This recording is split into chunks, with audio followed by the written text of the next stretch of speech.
Bună, dragilor, și bine ați venit la o nouă citire. De această dată vă invit la o citire în 3 variante de răspuns, în cadrul căreia vreau să vedem ce mesaje are Universul să vă transmită. Dacă titlul v-a atras, cu siguranță aveți aici mesaje pentru dumneavoastră. Voi folosi atât cărțile de tarot, cât și anumite mesaje din oracolul realizat de mine. Așa că vă invit cu drag să alegeți minim un număr. Avem numărul 1, piatra roz, numărul 2, piatra verde, numărul 3, piatra galbenă. O să vă rog să alegeți intuitiv și puteți să alegeți și mai multe numere, puteți să le ascultați pe toate, dacă voi așa simțiți nevoia. Așadar, ne vedem la variantele alese de voi. Bine ați revenit, dragii mei, cei care ați ales piatra roz. Haideți să vedem pentru voi ce vi se pregătește. Haideți să vedem care sunt mesajele.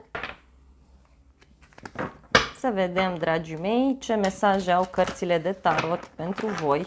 Iar în final voi lua și mesaje de aici.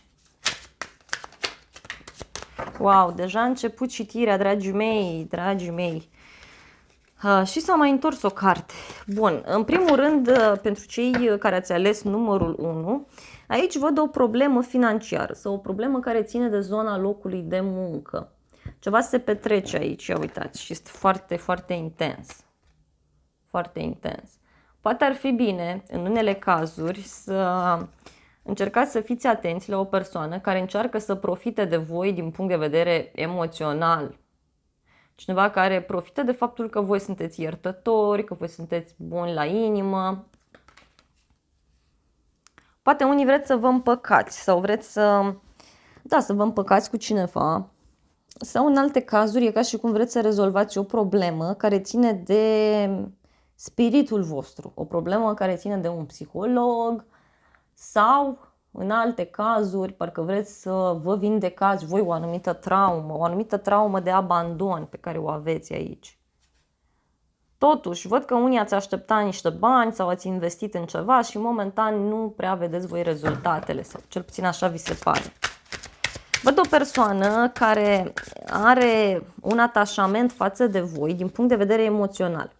Încercați să fiți puțin atenți, pentru că această persoană o poate da în obsesie și deja asta nu mai este iubire. Dacă e vorba de voi, încercați să fiți atenți, pentru că aveți pe cineva care profită mult de voi din punct de vedere emoțional.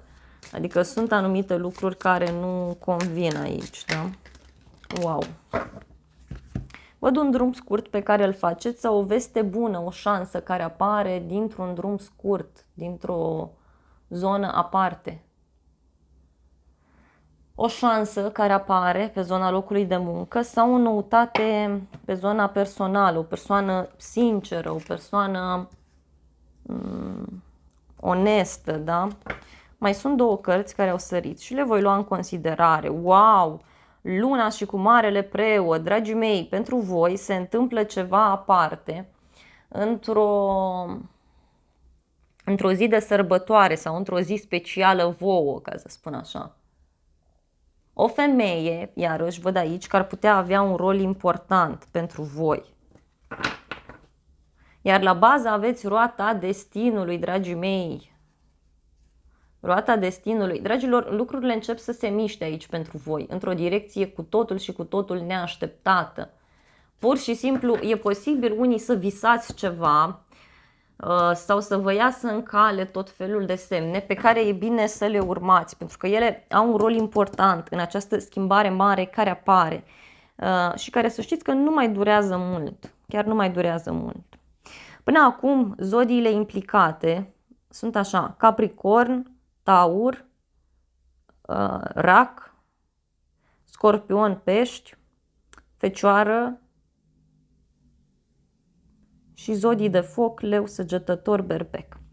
Haideți să vedem, dragii mei, și câteva mesaje din partea acestui oracol. Acestea sunt mesajele pentru voi. Vă rog să fiți atenți.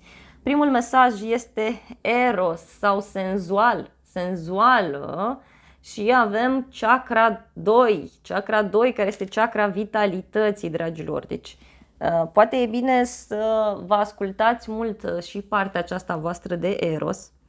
Apoi aveți luna ianuarie sau numărul 1, zodia Capricorn, zodia Vărsător.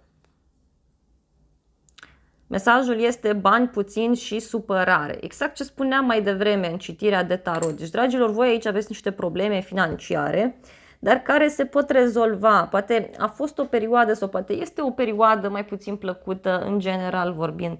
Iar voi aveți ocazia să ieșiți din întuneric. Aveți culoarea negru, da? Așa cum vă spuneam. Vă spuneam de arcana majoră luna, despre diavolul aici, care nu fac deloc casă bună împreună. În schimb aveți marele preot care vine și vă luminează tot.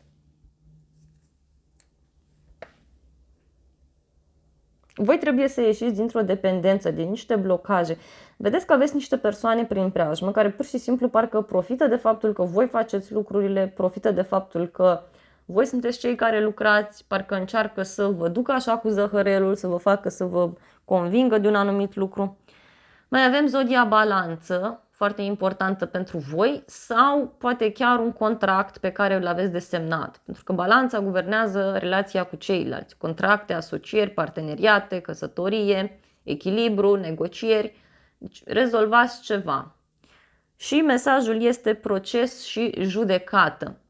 Dragilor, dacă sunteți într-o situație de proces, de partaj și așa mai departe, încercați să fiți puțin atenți pentru că este cineva care nu are intenții foarte bune și știți că eu sunt foarte pozitivă în citiri. Următorul mesaj este experimentează, wow, experimentează, deci e bine să experimentați. Da? Și aveți aici un nou început, dragilor, un nou început pentru voi, extrem de frumos. Și ultimul mesaj este te dorește cineva, deci cineva dorește să te vadă, cineva te dorește cu tot sufletul și mesajul este aprilie, poate fi luna aprilie, poate fi numărul 4 sau în alte cazuri poate să fie vorba de zodia Taur, zodia Berbec sau de un nou început pe planul banilor sau pe planul iubirii. Foarte frumos, dragii mei, în aprilie natura reînvie la viață, deci iarăși poate fi un moment extrem de interesant, extrem de profund pentru voi. Dragilor, aceasta a fost citirea pentru cei de la numărul 1. Eu vă mulțumesc frumos pentru vizionare. Dacă doriți, puteți să mai ascultați un număr. Vă invit cu drag și să ne revedem cu bine și la alte citiri. Bine ați revenit, dragii mei, cei care ați ales piatra verde. Haideți să vedem ce mesaje au cărțile pentru voi. În primul rând vreau să vedem mesajele cărților de tarot pentru cei de la numărul 2 cu piatra verde.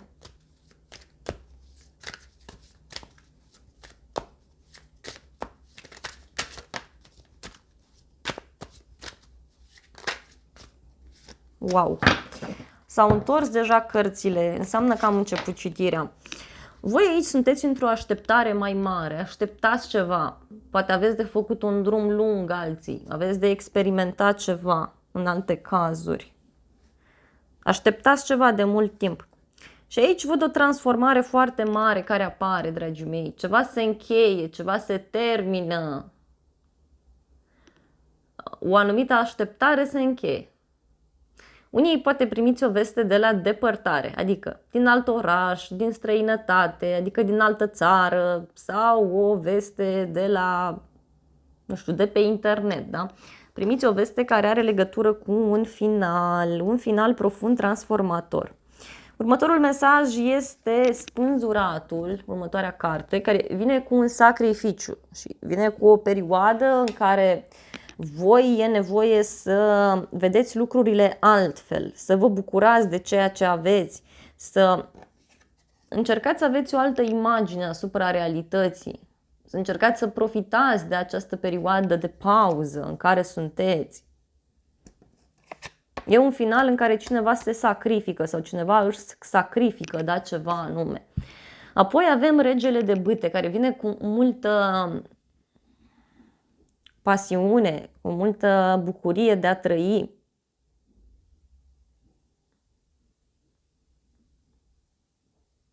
Pentru unii văd o relație plină cu pasiune, plină cu frumusețe, dar în alte cazuri văd că cineva parcă se sacrifică, cineva încearcă să găsească diferite soluții. Poate să fie vorba de o negociere, da, sau de o afacere în care sunt implicați mai mulți oameni sau de o problemă la locul de muncă. Totuși văd că cineva renunță să mai joace pe două fronturi. Pentru că dacă e vorba de o relație, simt că cineva aici nu este foarte drept, nu este foarte corect sau corectă, dacă e vorba de o femeie. Și aici lucrurile încep să se miște, dragii mei, într-o anumită direcție. Cineva renunță la a se mai certa, cineva renunță la o situație tensionată. Wow! Îndrăgostiți. Iarăși se repetă acest mesaj cu multă pasiune. Multă pasiune de care voi dați dovadă. O călătorie pe care o puteți face împreună cu cineva sau o veste care apare de la drum. Este o veste foarte bună, foarte pozitivă. Poate vă vine cineva în vizită sau primiți un telefon de la cineva. În alte cazuri poate apărea o provocare în viața voastră în care e nevoie să vă împărțiți într-un mod egal și în stânga și în dreapta. În alte cazuri simt că voi ieșiți dintr-o perioadă de stagnare, de sacrificiu prin cineva care vă învață să trăiți. Sau voi sunteți cei care vă dați seama cum e bine să trăiți. Ia uitați, a ieșit cartea copiilor, 6 de cupe și a ieșit și cartea victoriei, 6 de bâte și 7 de bâte. Dragilor, pentru voi urmează o perioadă frumoasă, dar trebuie să vă ascultați intuiția voastră. Trebuie să fiți sinceri, să fiți puri cu ceilalți, să spuneți lucrurilor pe nume. Și asta v-ar putea ajuta foarte mult. Zodiile pe care le văd aici sunt Scorpion, Pești, Rac, Berbec, Leu, Săgetător, Gemeni și cam atât. Haideți să vedem, dragii mei, și mesaje suplimentare pentru voi. Sunt mesaje bonus. Acestea sunt mesajele voastre. Sunt multe, dar le voi lua în considerare. În primul rând, aveți aici mesajul vis. Deci, poate voi visați la ceva special. Și aici aveți altă lume. Deci, dragilor, voi sunteți pregătiți să intrați în altă lume, în altă dimensiune, alături de cineva. Un vis de-al vostru poate deveni realitate, iarăși. Apoi aveți elementul aer, care ține iarăși de Gemeni, Vărsător, Balanță sau de comunicarea pe calea aerului. Da? Aerul este și elementul comunicării, elementul gândirii. Și aici aveți noutăți plăcute. Deci voi primiți un mesaj, un e-mail, un telefon, primiți o veste pe calea aerului care vă ușurează, care vă face să fiți altfel. Apoi aveți zodia Fecioară sau poate chiar un element care ține de seriozitate, de muncă. Și chiar aveți cuvântul muncă. Interesant. Apoi, în viitor, da, apare viitorul pentru voi. Cuvântul viitor. Probabil planurile pe care vi le faceți sau transformarea care are loc poate avea un impact mai mare în viitorul vostru. Și aici aveți o invitație, da? Posibil, așa cum v-am spus, să primiți o invitație la un drum, la o călătorie, împreună cu o persoană dragă vouă. Apoi aveți numărul 7. 7 chakre. Numărul 7 este un număr magic. Un număr important pentru voi și mai aveți mesajul magic sau magie.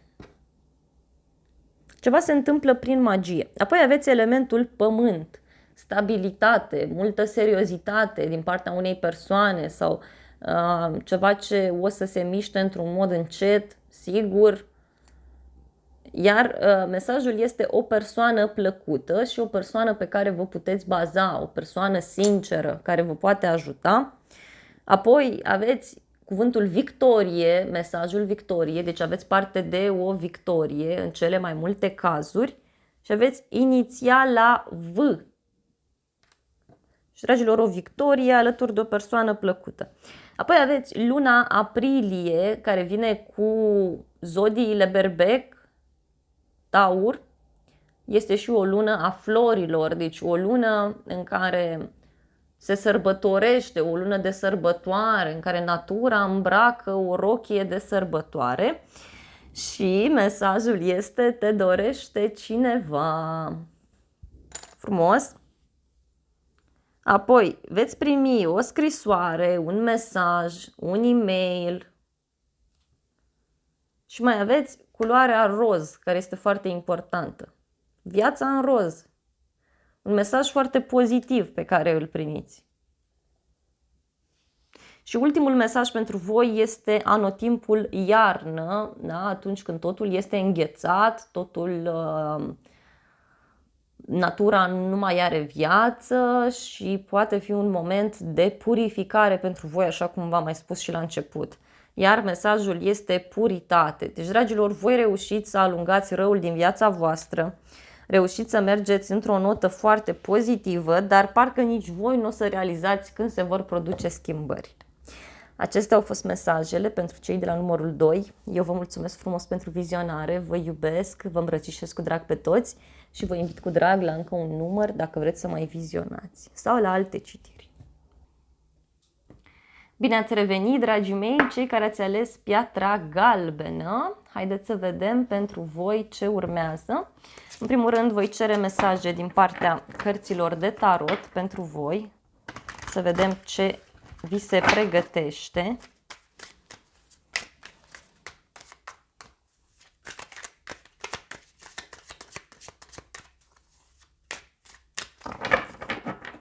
Haideți să vedem. Wow!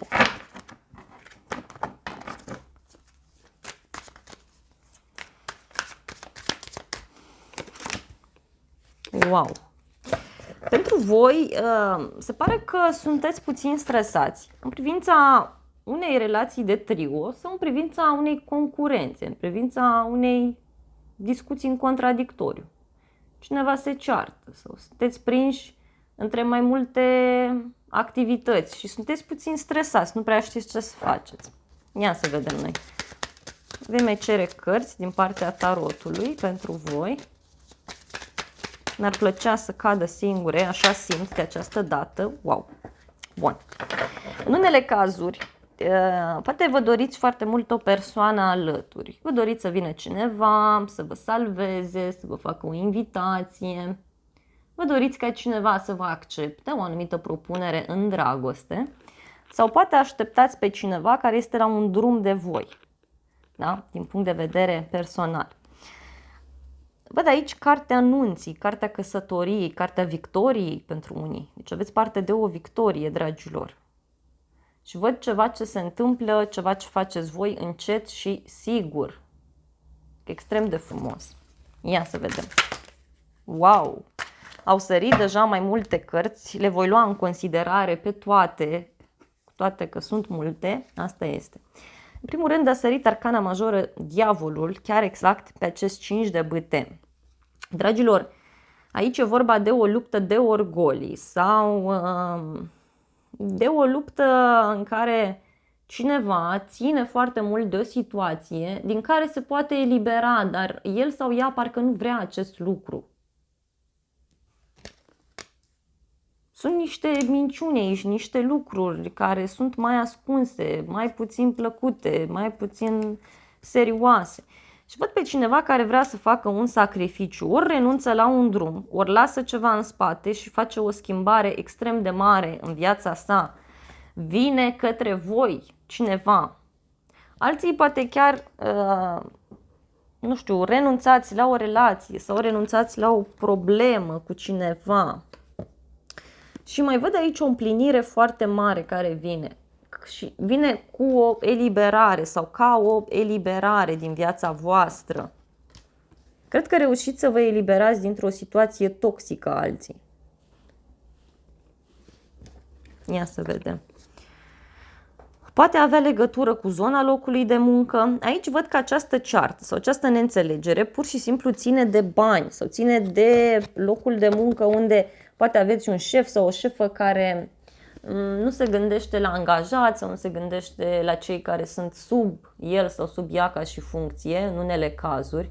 Se vede foarte, foarte intens acest aspect aici. Iar în alte cazuri, poate fi o luptă de bani între două persoane, o luptă de putere, cum s-ar spune. Totuși, dragii mei, ceva se încheie, apare un 10 de spade, deci asistăm la un final care este cu victorie pentru voi. Un final care vă eliberează. Văd o persoană care se mută, care pleacă și uitați ce puternică sau puternic sunteți. Pentru bărbații care sunteți singuri, reușiți să cunoașteți o femeie foarte puternică, frumoasă, sigură pe ea, care să vă schimbe viața, dar mai durează puțin. Sau dacă ați cunoscut-o deja, mai este puțin și se va elibera dintr-o povară în care este. În continuare vreau să discutăm despre zodiile implicate aici. Și uitați, până atunci aveți temperanță, aveți parte de un echilibru care vine în 3 puncte, care nu mai durează mult, adică 3 zile, 3 săptămâni, maxim 3 luni, din momentul în care vizionați această filmare. Deci ea este valabilă oricând ați intrat pe ea. Atunci lucrurile se clarifică. Temperanța vine cu împăcare, vine cu echilibru. Bun, iar zodiile implicate avem așa: Săgetător, Capricorn, Taur, Fecioară, Rac, Scorpion, Pești, Leu, Balanță, Scorpion și cam atât. În continuare vreau să extrag câteva mesaje pentru voi. Acestea sunt mesajele. Iarăși, aveți zodia Capricorn, care vine cu muncă, care vine cu seriozitate, cu stabilitate, cu bogăție, cu bani. Și mesajul este maturitate, muncă. Poate situația se rezolvă dacă dați dovadă de mai multă maturitate, cine știe. Apoi aveți o reușită, o veste bună care apare, o victorie. În curând, vi se spune, în curând aveți parte de această reușită, poate chiar pe zona locului de muncă. Apoi, vi se spune să vă păstrați speranța sau să aveți speranță că, uitați, apare un răsărit de soare. Deci apare o șansă, apare o oportunitate, vine o nouă zi, vine o nouă cale, o nouă relație, o nouă etapă în relație, un nou loc de muncă. Apoi, iarăși, interesant, deci că m-am uitat de 2 ori, deci se repetă acest mesaj, speranță, speranță, deci speranță la dublu. Dragilor, aici eu simt că e vorba, wow, împăcare, grijă. Dragilor, eu cred aici că e vorba de o împăcare sau de un echilibru la care reușiți să ajungeți. Pentru că atât în inima voastră cât și în inima celelalte persoane este speranță. Și aici aveți litera S. S. Frumos. Și ultimul mesaj este împăcare sau grijă. Și aveți numărul 6 foarte puternic, care iarăși este un număr de suflet pereche, este un număr de echilibru. Dragii mei, aceasta a fost citirea voastră pentru cei de la numărul 3. Eu vă mulțumesc frumos pentru vizionare, vă iubesc, vă îmbrățișez cu drag pe toți. Să aveți parte de o zi sau de o seară frumoasă și să ne auzim cu bine la un alt număr sau la o altă citire. Dragilor, acestea au fost citirile pentru toate cele 3 pietre. Eu vă mulțumesc frumos pentru vizionare, vă iubesc, vă îmbrățișez cu drag pe toți. Să aveți parte de o zi sau de o seară binecuvântată și să ne revedem cu bine și la alte citiri. Nu uitați să apăsați butonul de like dacă v-a plăcut acest video și să vă abonați canalului, să apăsați clopoțelul. Acestea sunt absolut gratuite pentru a fi la curent cu fiecare citire care apare nouă. Vă pup, vă iubesc și vă doresc o zi sau o seară binecuvântată. Nu uitați!